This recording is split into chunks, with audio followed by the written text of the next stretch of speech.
Où là, j'avais des copains qui étaient venus de métropole pour pouvoir courir, pour vivre l'aventure. Donc bien sûr, ils étaient sur l'assistance, parce que faire l'assistance au Grand Raid, il faut savoir que c'est presque plus dur que courir. Ouais. C'est un gros chantier. Donc on les avait mis dans les meilleures dispositions pour que tout se passe bien, mais moi j'étais quand même stressée. T'es sur la course, il arrive quelque chose à ton assistance sur les routes ou qu'il soit pas là, c'est pas grave parce qu'on sait que ça peut arriver, mais voilà, qu'il leur arrive rien, quoi. Et franchement, ils ont été juste géniaux. Et à l'arrivée, il y a une photo de quelqu'un qui m'a pris de dos et mon assistance à l'arrivée. Et franchement, cette photo, elle est juste magique parce qu'en fait, on est tous épuisés. Mais tout s'est bien passé. Moi, je suis à l'arrivée. C'était génial. Il y a eu la Saint-Élion aussi l'année dernière où j'ai envoyé mes parents sur un ravitaillement. Il pleuvait des cordes. Bon, de toute façon, il a plu tout le long. Donc pour l'assistance, c'était vraiment dur. Et je suis arrivée, je les ai vus, j'ai fait coucou et je suis repartie. Mais tu prends rien, ils avaient fait la route et tout, ils s'étaient trempés. 3 secondes. Et moi j'arrive 3 secondes et je repars. Et là j'étais là, oh, mais les pauvres, mais non, t'as pas le droit de leur faire ça.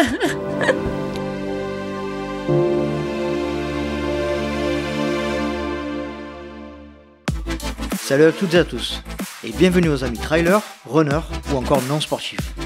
Dans le LTP, je reçois les personnages divers et variés qui constituent ce milieu. Organisateurs de courses, athlètes élites, coureurs de milieu ou de fin de peloton, je souhaite, à travers un entretien au format long, entrer en profondeur dans l'intimité de mes invités. Ceci afin de connaître leur histoire, leurs moments marquants, leurs petits secrets. Mais je souhaite également, dans ce projet, créer une vraie communauté participative. Et pour atteindre cet objectif, vous pouvez m'aider en parlant du LTP autour de vous, car le bouche à oreille reste le meilleur moyen de nous faire grandir. N'hésitez pas également à noter avec 5 étoiles et à laisser un commentaire sur la plateforme Apple Podcast, c'est ce qui m'aide à grimper dans les classements.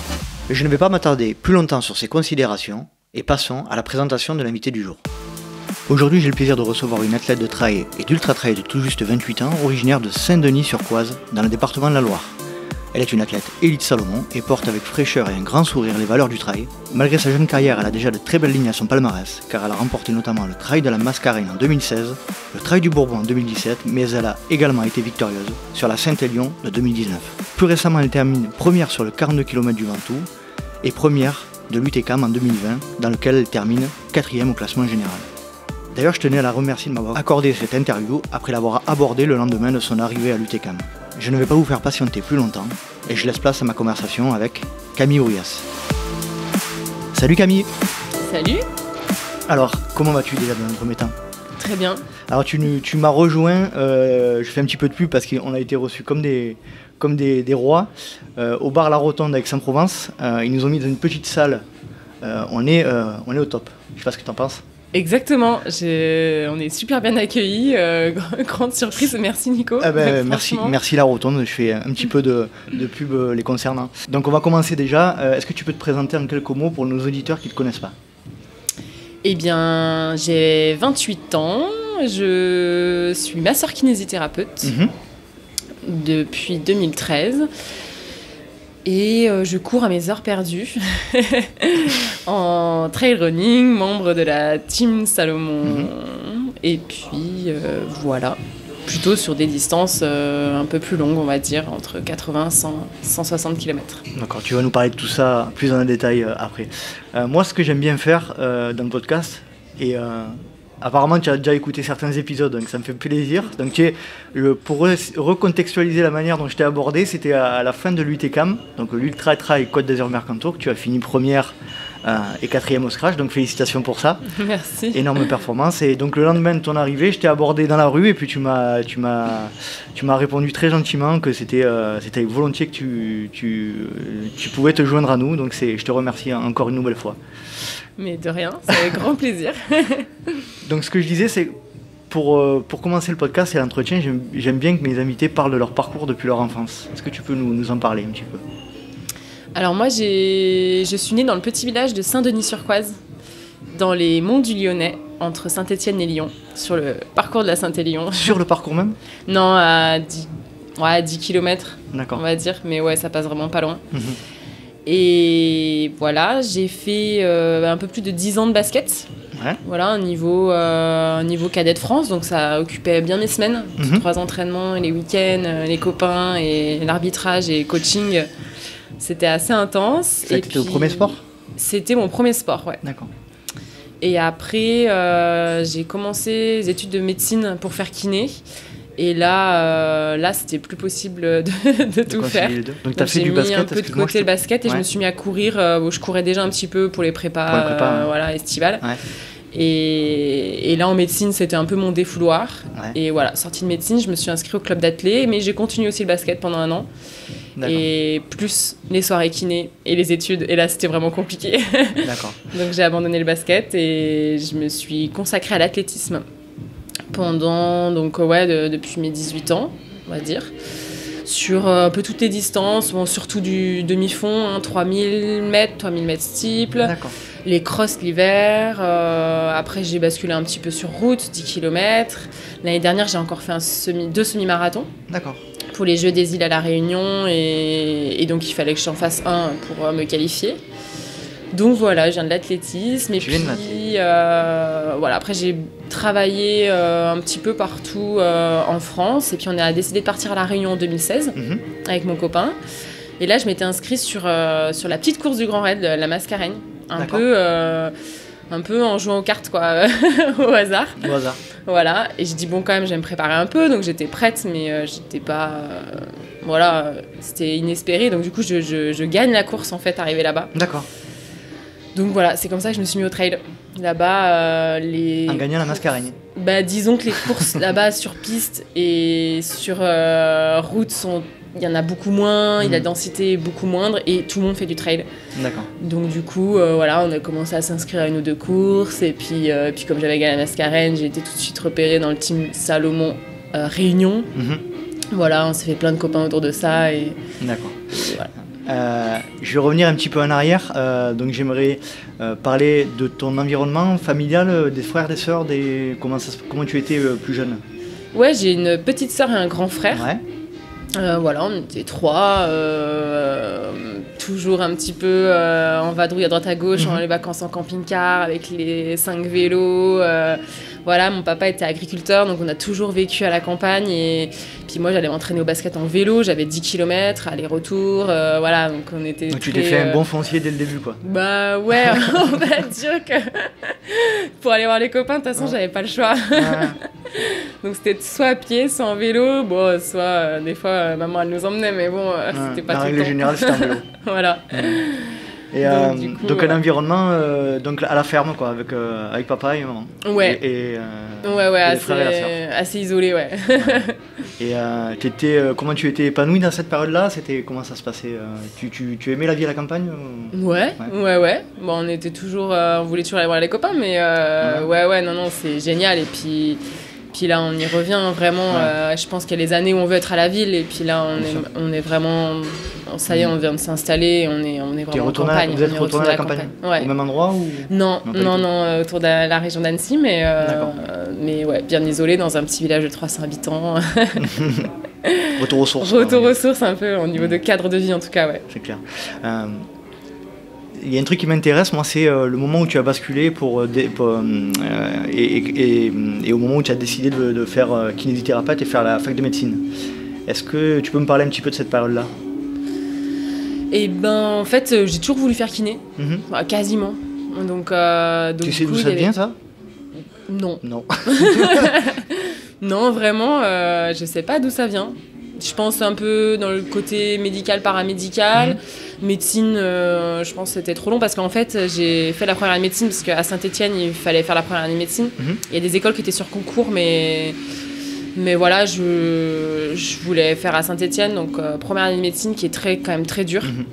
Et en fait, à la fin, j'ai eu médecine aussi. Ah, tu as eu médecine aussi. Et du coup, il fallait choisir entre continuer médecine ou kiné. Tu as validé la première année de médecine et tu as fait kiné. Donc tu voulais vraiment faire kiné. Je voulais vraiment faire kiné, ouais. Bon, j'avoue que le choix a quand même été difficile, mais... Ouais, c'est sûr.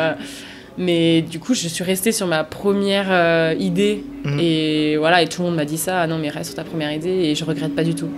Alors, il faut savoir que, et ma femme, petit coucou à ma femme, on pousse notre fille à faire ça plus tard.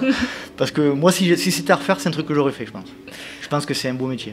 Ouais, franchement, c'est un chouette métier. Il y a tout plein de possibilités en fait au niveau de comment on veut travailler, du lieu, des personnes avec qui on veut travailler. Enfin, ouais, structure à la maison. Voilà, exactement. Un centre spécialisé avec pourquoi pas des équipes pro. Enfin, il y a tout un tas de trucs à faire. Quoi. Et toi, tu étais plutôt dans quel domaine? Moi, j'ai fait beaucoup de remplacements, donc forcément un peu dans tout. Hein. J'ai commencé en réanimation à Saint-Étienne, donc là, voilà, c'était beaucoup de kiné respiratoire, tout ça, hyper intéressant aussi. Après, j'ai fait kiné sport à Font-Romeu, donc j'étais dans un gros cabinet avec les rugbyman du FCG à Grenoble. D'accord. Pendant 2 ou 3 ans. À La Réunion, j'ai fait un peu de tout, on va dire, hein, du cabinet libéral classique. J'ai jamais trop travaillé en structure à part au tout début. Et puis voilà, plutôt orienté sport, mais c'est vrai qu'on ne peut pas faire que du sportif non plus. Et à contrario, mon copain qui lui bosse pour il est kiné pour AG2R La Mondiale. D'accord. Donc lui, il est que avec les équipes de vélo, des pros, voilà. Il a un contrat avec eux exclusivement. Et ouais, il a décidé de faire que ça, ouais. D'accord. Donc voilà, lui c'est encore différent, on va dire. Et puis c'est pas que kiné quand on est avec les pros. Voilà, des fois il faut aller faire les ravitaillements, des fois il faut être à l'écoute, la récupération, un peu tout. Il fait partie du staff exactement. À part entière. C'est vraiment, puis comme quand il part sur des courses, c'est 24 heures sur 24 ensemble. Donc, là il a dû être bien occupé ces derniers temps du coup. Ouais, là il est bien occupé là, je le vois pas trop en ce moment. Tu m'étonnes. Est-ce que tu peux parler avec nous du moment où tu as décidé de partir à La Réunion? Parce que comme tu disais tout à l'heure, vous avez déménagé avec ton copain à La Réunion. Et si c'est pas trop indiscret, pourquoi? Dans quelle situation? Il n'y a pas vraiment de pourquoi, du comment. On voulait bouger. On s'est dit un peu au feeling, quoi. On s'est dit, allez, La Réunion, c'est bien, l'opportunité, et puis feu, quoi. Pas d'attache là-bas, pas de... Non. Et alors, les premiers temps là-bas, comment ça s'est passé? Ah bah c'est exceptionnel comme île de La Réunion. Je sais pas si tu connais, mais... Je suis allé une fois. Ouais, non, on a été tout de suite super bien intégrés, ça s'est fait tout très rapidement, ça reste une petite île, donc l'avantage, voilà, c'est qu'on se fait un réseau très très vite. Moi j'ai retrouvé un club d'athlètes très très vite, où je suis toujours licenciée d'ailleurs. C'est vrai ? À la Dominicaine, petit clin d'œil s'il y en a qui écoutent. Petit clin d'œil alors, à la Dominicaine. Dominicaine athlétisme à l'étang salé. Ouais, non, on a vécu des trucs de fou là-bas, on a fait plein de sports, on a rencontré plein de gens. C'est un cadre et une qualité de vie qui est vraiment incomparable à la métropole, je pense. Après, voilà, ça reste une île, ça reste insulaire, et je pense qu'il faut le vivre pour comprendre au bout d'un moment qu'on ait presque envie de partir. Et puis voilà, nous, mon copain avait des projets pro au niveau d'AG2R, plus en métropole. Ça devenait compliqué de faire les allers-retours. Même moi, la dernière année, j'ai fait 3 allers-retours métropole. Ma conscience écologique commence à en prendre un coup. Puis voilà, quoi qu'on veut faire, il faut prendre l'avion. Donc ouais, au bout d'un moment, ça commence à être compliqué. Et le retour en métropole, c'est une décision, une circonstance particulière, ou c'est juste pareil, une envie de... Ouais, c'est les opportunités. Moi, je fonctionne beaucoup comme ça. C'est-à-dire, j'ai une opportunité, les feux, on fonce, et puis on verra bien ce qui se passe. Donc là, c'était plus mon copain qui avait des opportunités, voilà, vraiment de faire une saison entière avec AG2R, alors qu'avant, il regroupait sur 3 mois. Et puis moi, c'est pareil, je commençais à vraiment rentrer souvent en métropole. J'avais envie de courir et faire des compétitions en métropole. Donc voilà, du coup on est rentré et voilà, bien sûr on savait pas trop où aller. Donc du coup on a choisi d'acheter un van. Et voilà, on a fait 1 an et demi en van en essayant de se dire mais où est-ce qu'on va bien pouvoir habiter. Vous avez fait pendant 1 an et demi, vous avez vadrouillé avec votre van Ouais, c'est ça, ouais. Ouais, en fonction des opportunités, de là où il y avait des courses, pour moi des remplacements. Mon copain est beaucoup parti avec le vélo, donc voilà, un peu partout en Europe. Donc on essayait d'adapter tous les jours. Alors moi, il faut savoir que, je parle encore un peu de moi, c'est pas habituel, mais mon rêve, c'est un Volkswagen T6 California que je compte avec ma femme acheter prochainement. Donc voilà, sache que je comprends ton... C'est un joli rêve. Voilà. Alors depuis 2015, donc tu en as parlé tout à l'heure, tes premiers succès à la Mascareigne et au Bourbon ensuite. 2016, ouais. 2016 au Bourbon.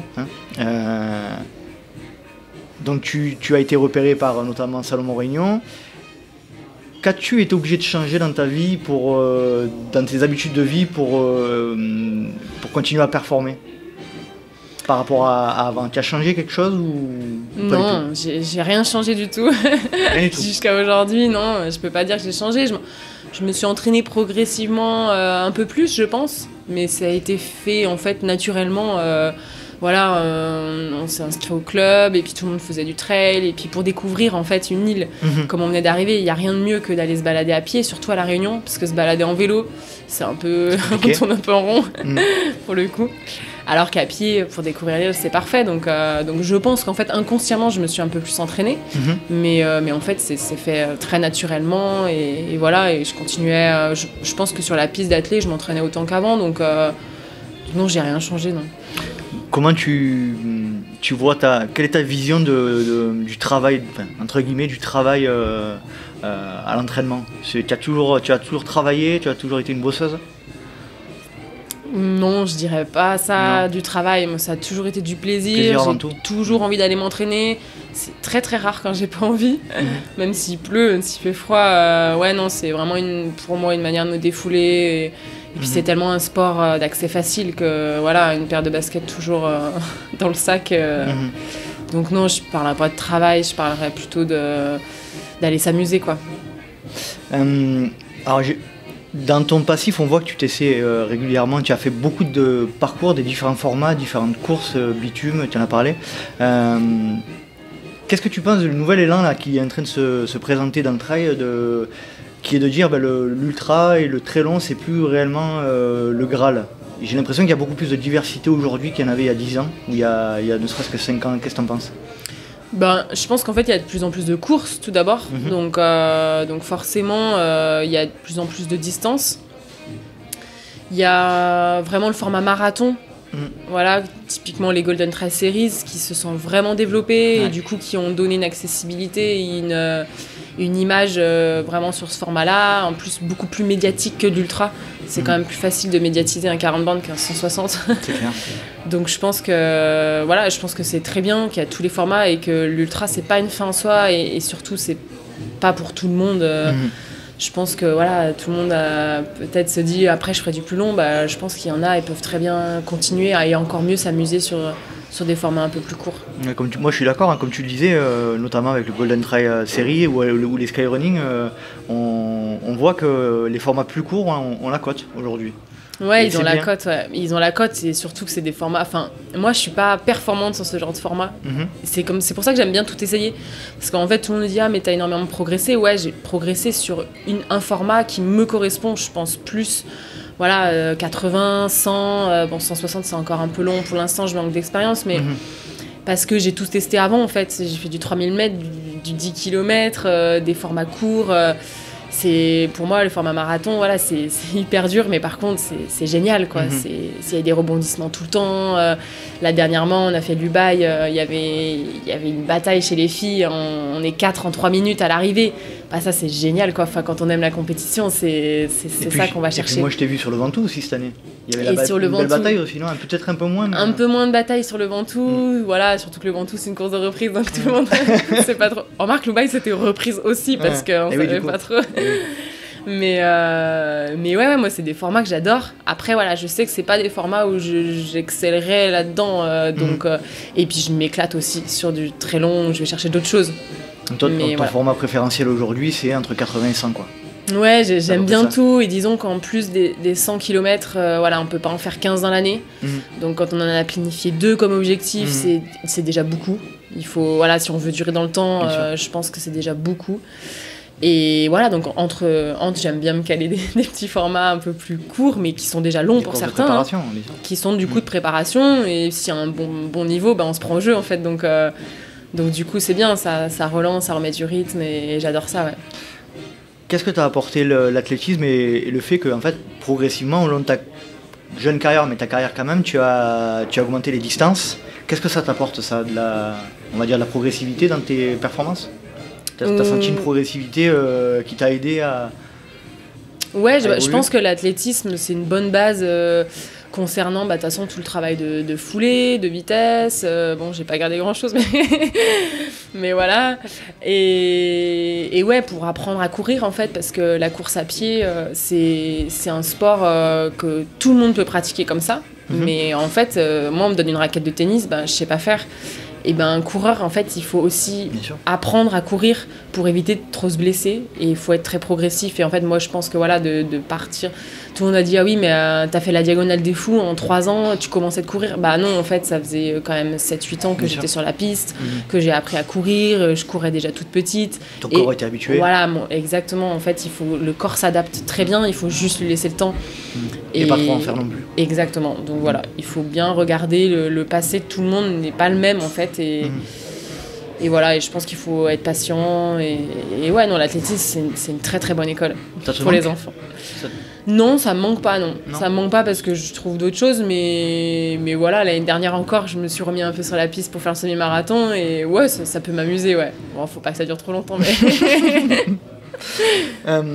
Est-ce que tu peux nous parler de ta relation avec ton sponsor Salomon ? Tu disais tout à l'heure que tu avais été approché par Salomon Réunion quand tu étais là-bas, mais aujourd'hui, comment ça se passe avec eux ? Qu'est-ce qu'ils t'apportent ? Qu'est-ce que tu leur apportes ?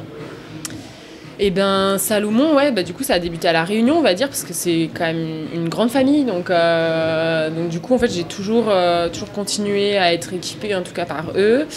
Et voilà, quand je suis rentrée en métropole, après, j'étais inscrite à la CCC. Et donc, c'est Jean-Michel Fromensan, maintenant, qui gère le team Salomon en France. Voilà, qu'est-ce que ça m'apporte ? Là, récemment, ouais, ça m'apporte vraiment un soutien, on va dire, logistique, savoir bien gérer la saison. Moi, j'avais toujours tendance à vouloir tout faire pour m'éclater. Et puis, c'est vrai qu'en fait, on se rend compte que c'est pas forcément la bonne solution. Et du coup, ça aide à bien cadrer les choses. Et ouais, moi, j'aime bien, une fois que c'est bien cadré, on sait où on va, quoi. Et voilà, je pense qu'il m'apporte surtout ça. Et puis là, récemment, cette année, on a fait la grande traversée en mois de juillet. Et là, c'est vraiment toute une équipe. Donc voilà, on sait que si on a des questions au niveau de l'expérience, il y a plein de... on est plusieurs dans le team à pouvoir échanger. Et ça, c'est super chouette. Je retrouve en tout cas cet esprit d'équipe que j'avais dans le basket qui me manquait un petit peu. J'avais un peu en athlétisme, mais en trail, c'est pas toujours évident de retrouver ça. Et là, clairement... Greg Vollet ne m'avait pas menti sur un épisode précédent où il disait que c'était... ce qu'il s'efforçait à faire chez Salomon, c'était de conserver un esprit de famille au sein de l'équipe élite, quoi. Ouais, c'est vraiment le cas. Ouais, c'est vraiment... une grande famille. Et puis, l'objectif de durabilité, il est vraiment présent, quoi. Moi, quand j'ai rencontré Jean-Michel pour la première fois... il m'a dit, écoute, moi je vois des objectifs dans 2, 3, 4 ans, voilà. Donc moi c'est ce que je voulais entendre, donc ça tombe bien.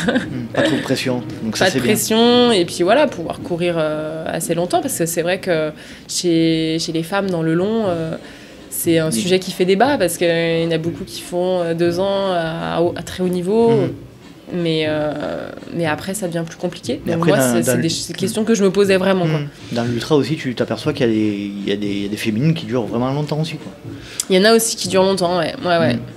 Donc ça c'est chouette. Tu en as parlé un petit peu juste avant, tu peux nous expliquer un petit peu la grande traversée, en quoi ça consistait ce périple? Ouais, la grande traversée, c'est une folle idée du confinement. Il y en a eu beaucoup. Donc en fait, on est parti d'Alsace chez Sébastien Speller. Sébastien Speller, l'ancien, le vainqueur des Templiers de l'année dernière, je crois. Ouais, il a gagné plusieurs éditions, ouais. Seb, donc en Alsace. Et l'objectif, c'était de rejoindre la mer à Nice en se relayant. Et en fait, on s'auto-assistait, on s'auto-suivait les 8 membres du team. Donc on avait 2 vannes. Personne autour de... Il y avait un caméraman et un photographe, mais eux, ils étaient autonomes et c'était pour prendre les photos, les vidéos, tout ça. Mais nous, D'accord. Nous, on faisait les courses, on allait sur les points de ravitaillement. Et chaque personne gérait un peu, on avait réparti des zones et chaque athlète gérait son tracé. D'accord.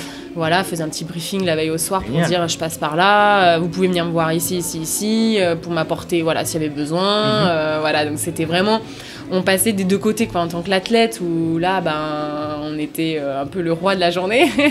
et puis après tous les autres jours, il fallait le GPS pour conduire, pour aller à tel endroit, regarder la trace où il en était.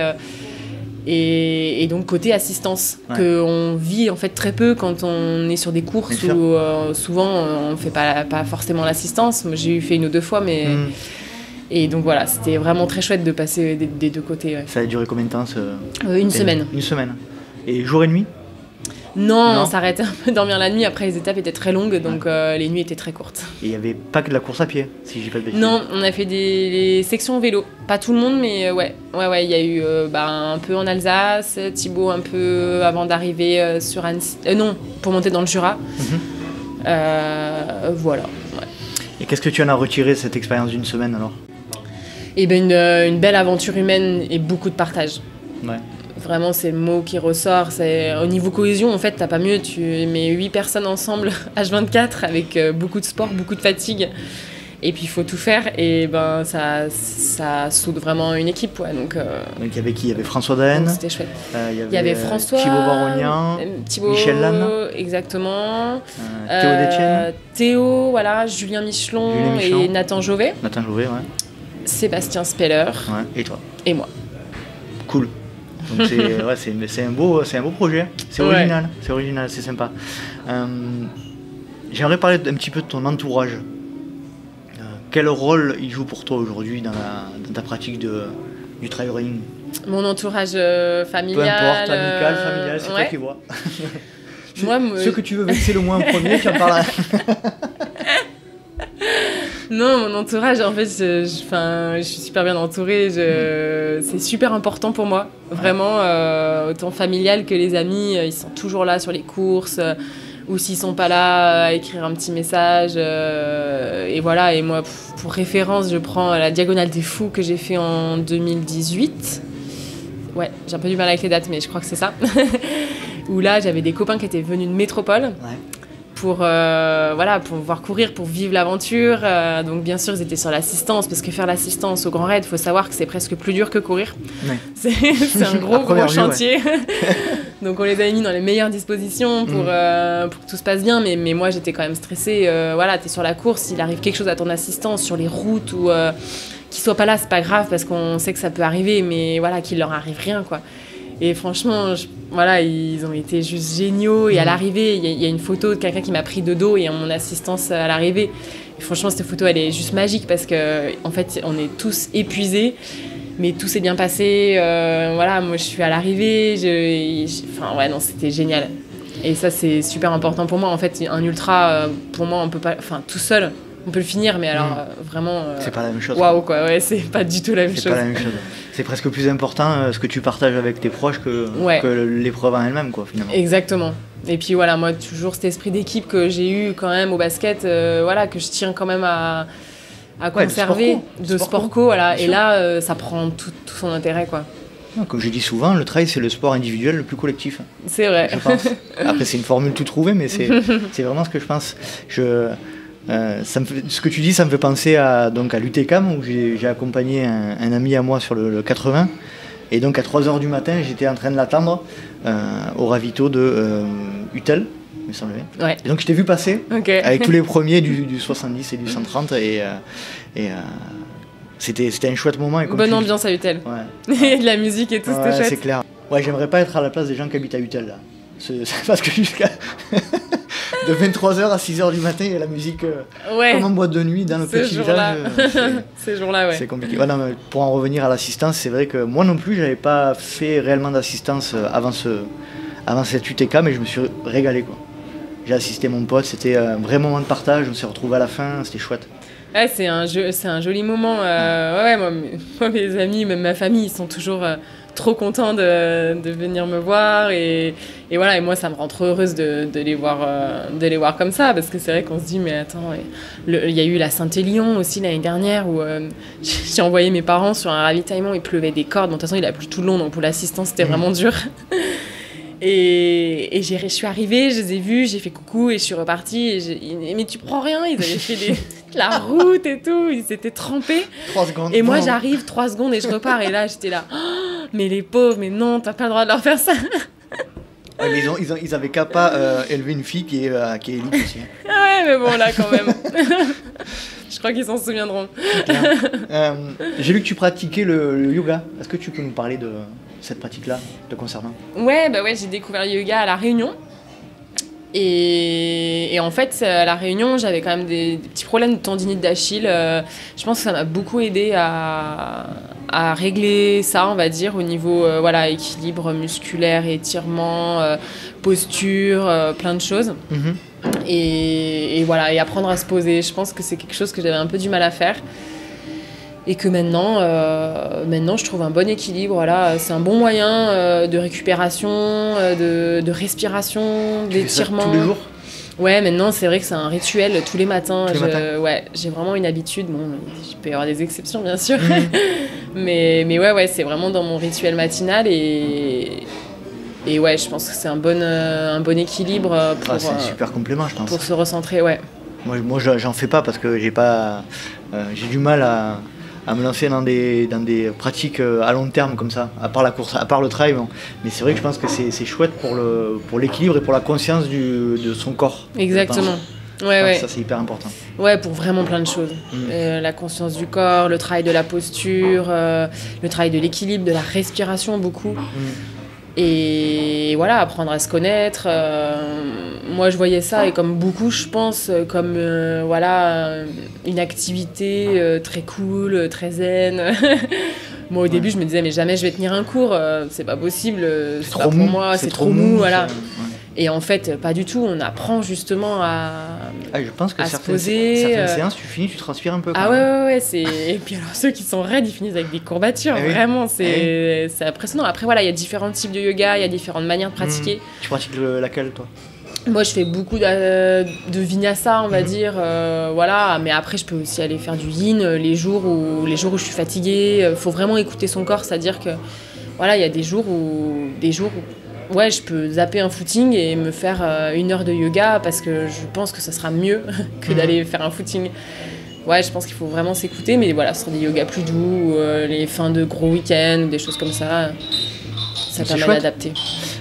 Et puisque tu parlais d'organisation, d'entraînement et de footing, je te mets dans la situation où tu prépares ton gros événement de l'année. C'est quoi une semaine type de préparation pour Camille Brouillas?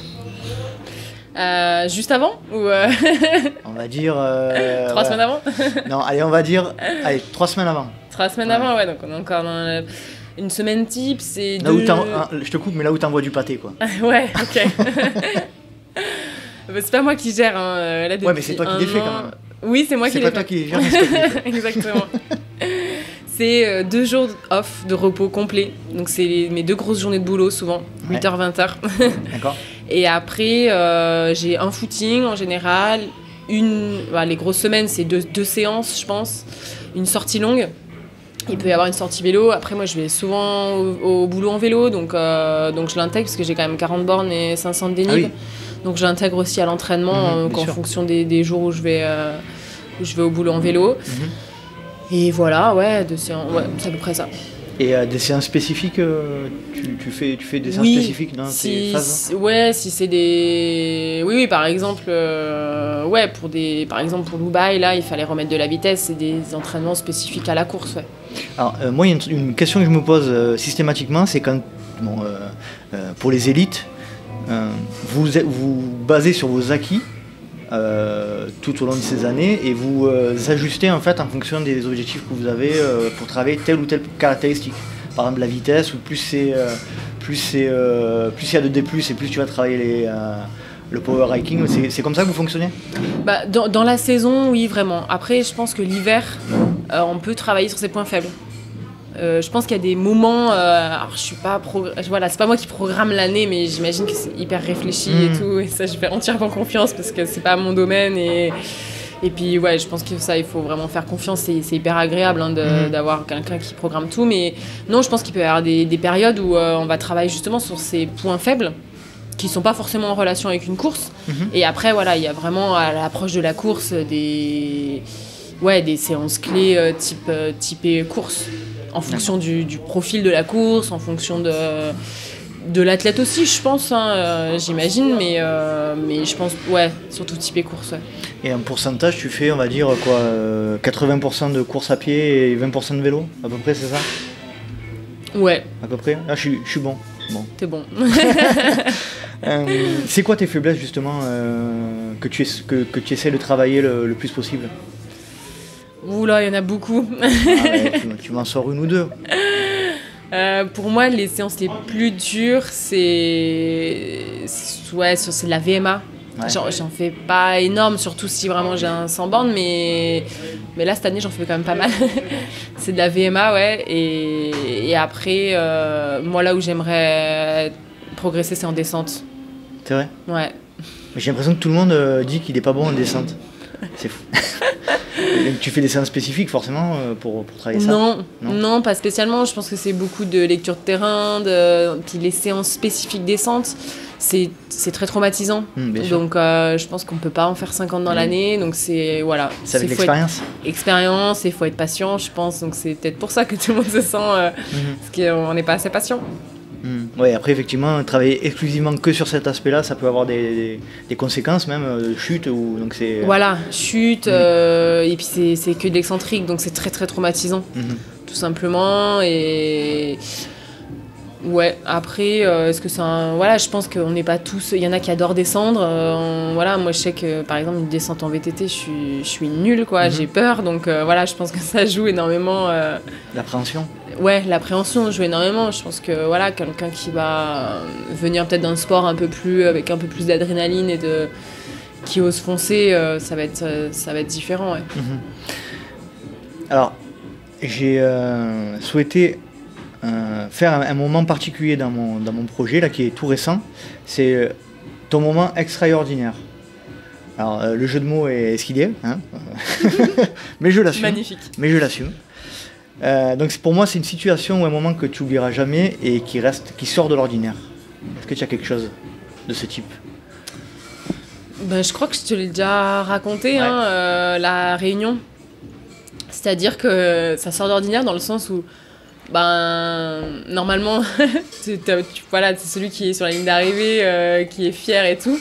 Et en fait, non, moi, c'était vraiment toute mon assistance qui était de l'autre côté de la ligne. Et voilà, ce moment-là, il est juste fantastique et il reflète vraiment les valeurs du trail qui me sont chères. Ouais. Donc c'est ce moment-là qui te marque particulièrement. Là, à l'instant, ouais. Après, on va parler un petit peu plus émotionnel. C'est quoi ton plus beau souvenir? S'il y a un moment que tu devais retenir. Qu'est-ce que, au niveau émotionnel, quand même l'arrivée de la CCC l'année dernière dans les rues de Chamonix, j'avais jamais vécu une arrivée à Chamonix, ouais, c'est quand même fantastique. Il y avait pareil, tous mes copains, ma famille en plus qui n'étaient pas à la réunion derrière la ligne d'arrivée. Et ouais, et en plus là j'étais plus en état de me rendre compte de ce qui se passait, donc c'était bien. Je suis désolé, mais t'as terminé combien là? Troisième. Ouais, donc chouette en plus. Ouais, non, je fais vraiment, au départ sur le papier, je dois finir 15e. Donc, ouais. Est-ce que tu peux rentrer un petit peu est-ce que tu peux rentrer dans le détail de cette course? Si possible, nous décrire un peu le film de la CCC l'année dernière. Ouais, et la CCC l'année dernière, donc des parcours Mayer en Italie.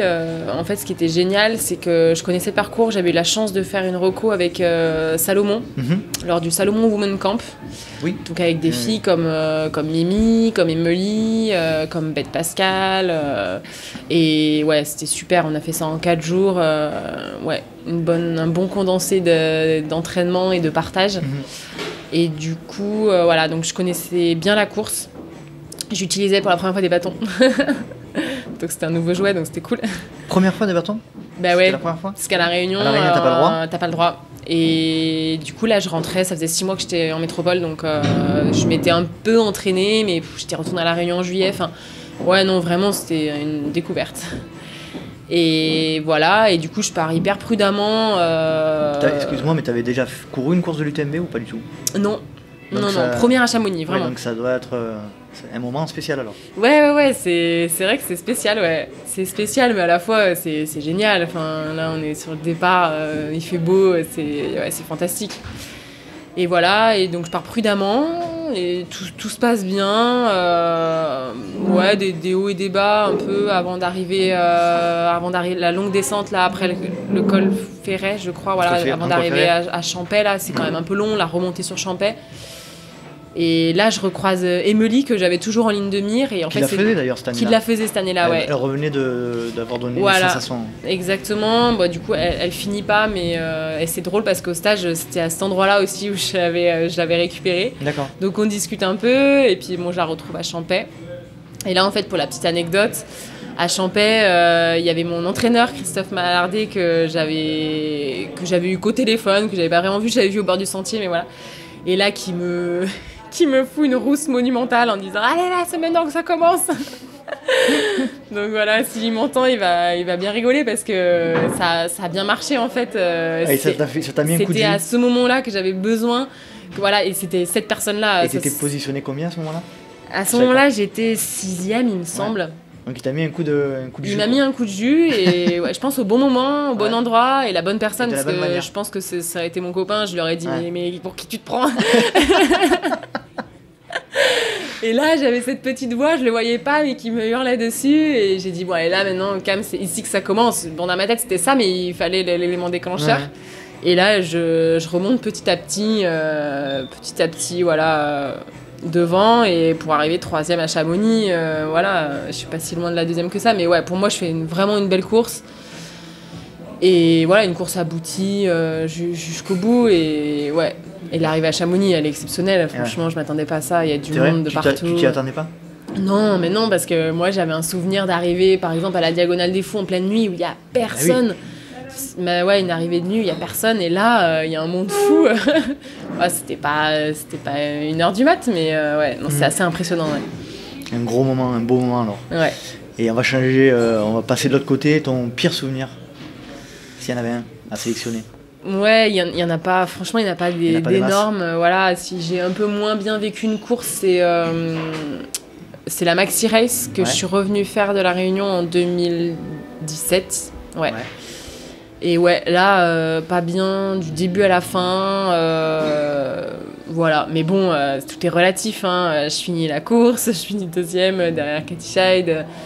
Donc voilà, avec un chrono, je me souviens plus, mais voilà, mais pas des bonnes sensations, et puis dans la lutte tout le long, donc ouais, un jour sans. Un jour sans. Tout à l'heure, tu as parlé de ta Saint-Élion 2019. Elle doit te tenir à cœur, celle-là, de Saint-Élion, parce que tu connais bien le territoire, le parcours. Ouais. Tu peux nous raconter un peu ? La Saint-Élion, bah ouais, c'est une course mythique en fait dans les Monts du Lyonnais, à Saint-Étienne, voilà, c'est la course de référence. Moi, j'avais déjà faite en relais à 4 avec ma famille, je sais pas, au moins 7-8 ans auparavant. J'avais fait la Saint-Express, c'est la moitié du parcours, en espoir. Donc je sais pas quel âge j'avais exactement, mais voilà, où j'avais fini 9e ou 10e fille, je sais plus. Et puis là, ouais, c'était un peu la cerise sur le gâteau pour la saison. Je savais pas trop, c'est vrai que c'est difficile de se programmer comme objectif la Saint-Élion qui est en fin d'année. Et voilà, et finalement, j'ai réussi, après un coup de mou après la CCC, j'ai réussi à me reprendre. Et puis les Templiers ont été annulés l'année dernière. Donc c'est vrai que j'ai aussi profité de ce moment-là pour me relancer pour la Saint-Élion. Et ouais, bah, c'est une course particulière parce que sur le papier, c'est très roulant.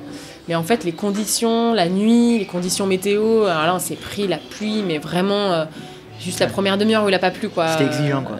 Donc ouais, il y a de la boue partout, bah, tu vois rien, clairement, et du brouillard, donc même la frontale... Mais t'as pas l'habitude De quoi T'as pas l'habitude de tout ça Si, à chaque fois qu'il pleut et qu'on voit rien, je sors courir, forcément.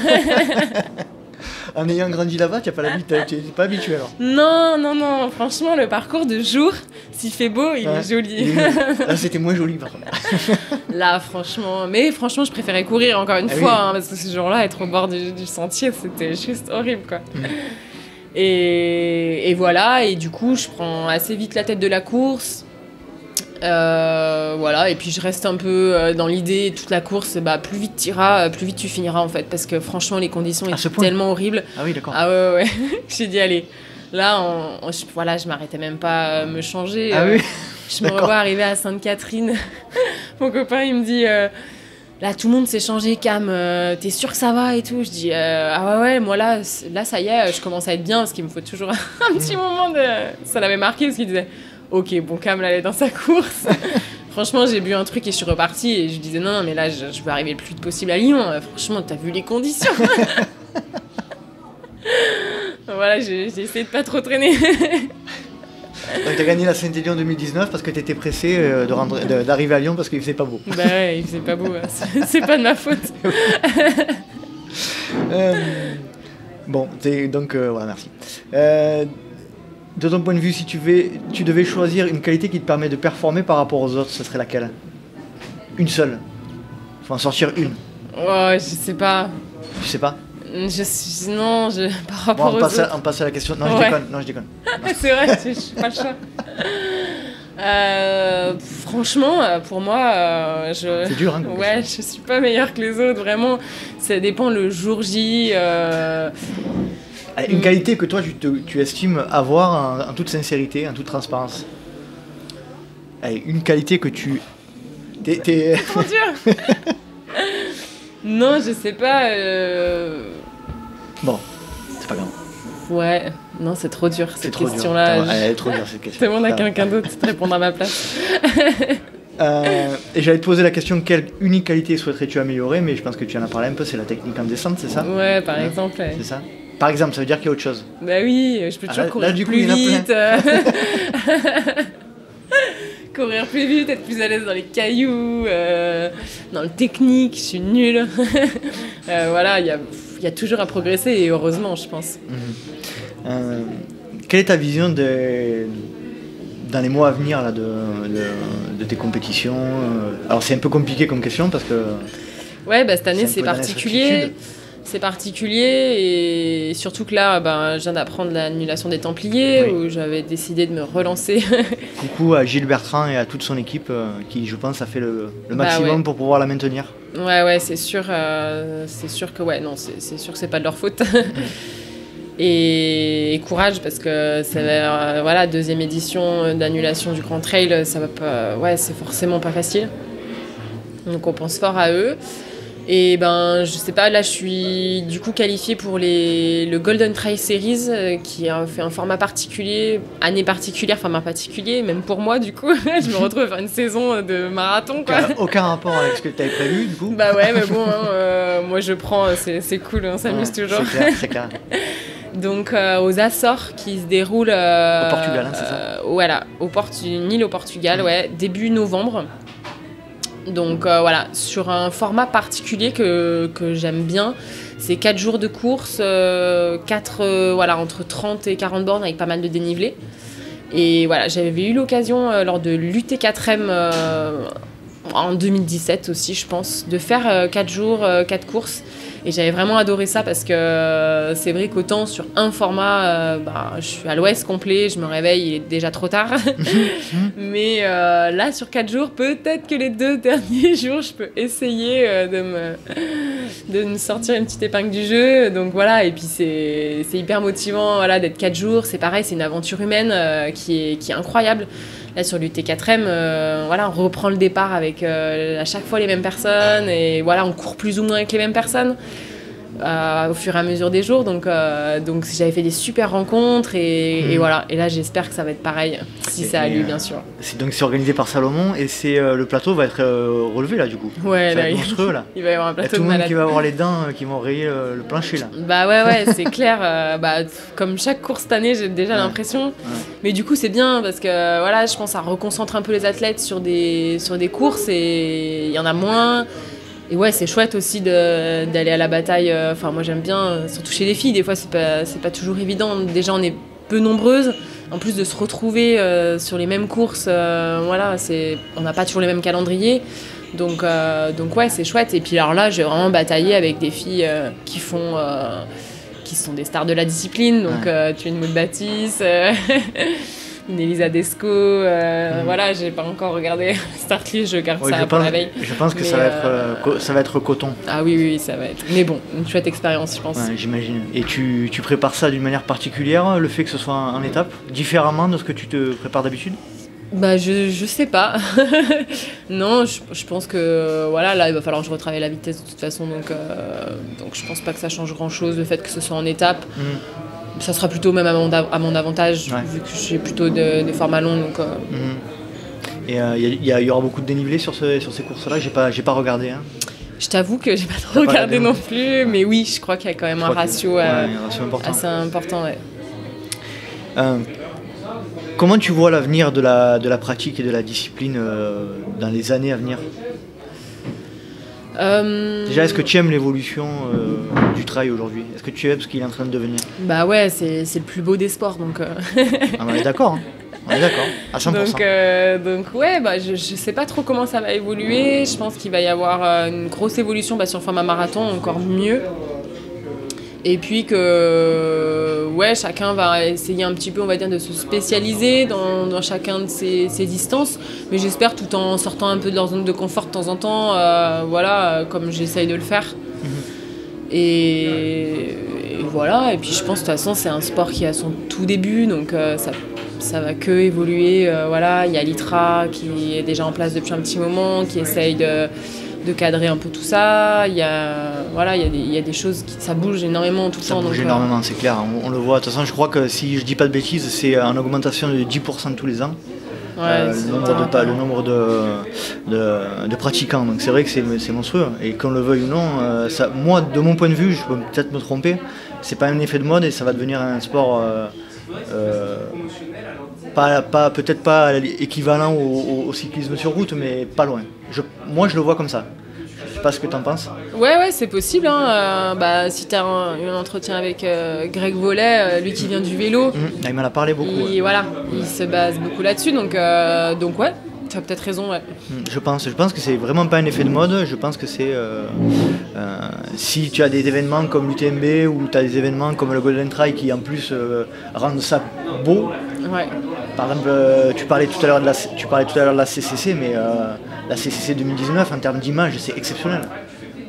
Ouais, c'est sûr que l'événement de l'UTMB en sa globalité sur la semaine, il rayonne au niveau mondial et c'est fantastique. Le live de l'UTMB de la CCC 2019, il est juste monstrueux. Ils font vraiment un suivi en qualité d'image qui est extraordinaire. Vraiment, 90 du Mont Blanc, le marathon du Mont Blanc, là, c'est excellent. C'est clair. Moi, je me régale. On arrive tranquillement au bout de notre interview. Est-ce que tu as un sujet à évoquer ou un message à faire passer ? Non, continuer tous ceux qui écoutent à courir, à faire du sport en général. Je pense que c'est important pour un bien-être global. Et puis c'est un super sport de rencontre et de partage. Donc pour moi c'est des valeurs essentielles. Il faut conserver ces valeurs-là et on va faire ce qu'on peut tous pour les conserver. Ouais. Où c'est qu'on peut te suivre sur les réseaux, sur un site internet éventuel ? Non, j'ai pas de site. Sur les réseaux, Instagram, Facebook. J'essaye de temps en temps. Pas de LinkedIn, non. Pas de LinkedIn. Non.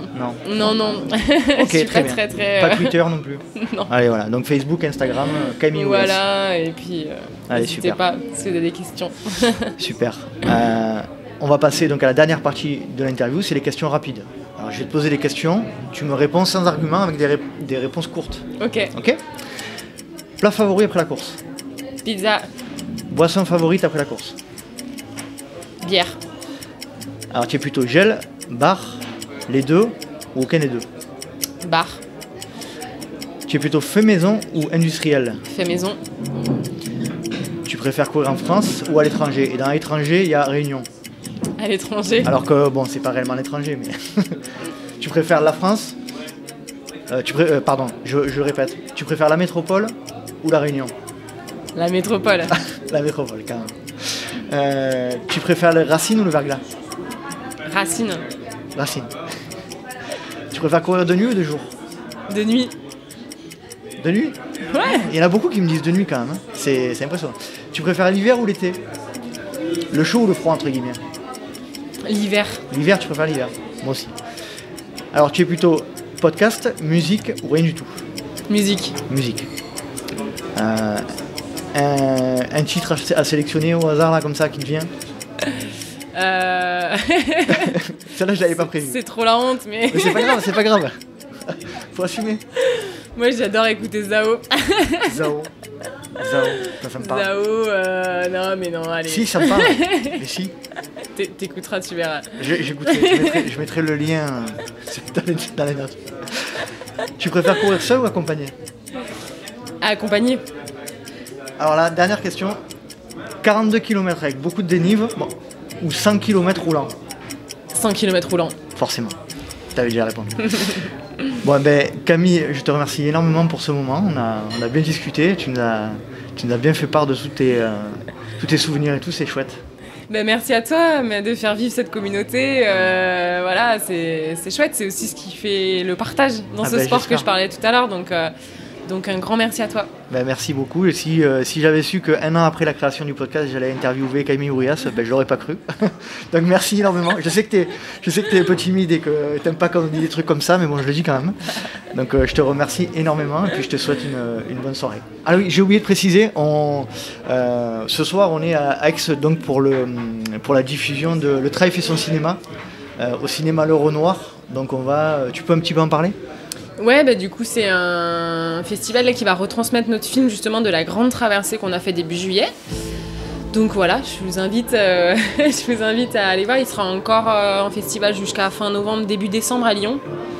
Donc voilà, n'hésitez pas si vous voulez voir le film dans son intégralité à aller voir du côté du Trail fait son cinéma. Le Trail fait son cinéma sur internet, vous trouvez le site sans problème. Je te libère du coup, hein. Passe une bonne soirée, merci encore. Salut Nico, salut Camille, merci. À bientôt.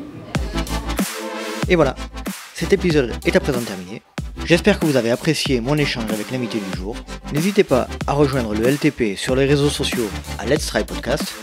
Mais vous pouvez également me retrouver sur mon site internet en tapant Let's Try Podcast dans la barre de recherche. Au risque de me répéter, je vous invite à aller noter avec 5 étoiles et à mettre un commentaire sur la plateforme Apple Podcast. C'est ce qui m'aide à remonter dans les classements. Vous pouvez également, si vous le souhaitez, en sélectionnant les différents liens présents sur les plateformes, vous inscrire à la newsletter que j'envoie tous les mois. Enfin, et pour terminer, et c'est ce qui compte le plus pour moi, n'hésitez pas à parler du LTP autour de vous, ceci permettra d'augmenter la communauté. J'espère vous retrouver pour un prochain épisode, mais d'ici là, n'oubliez pas, si vous pensez que c'est impossible, faites-le pour vous prouver que vous aviez tort. Salut, salut!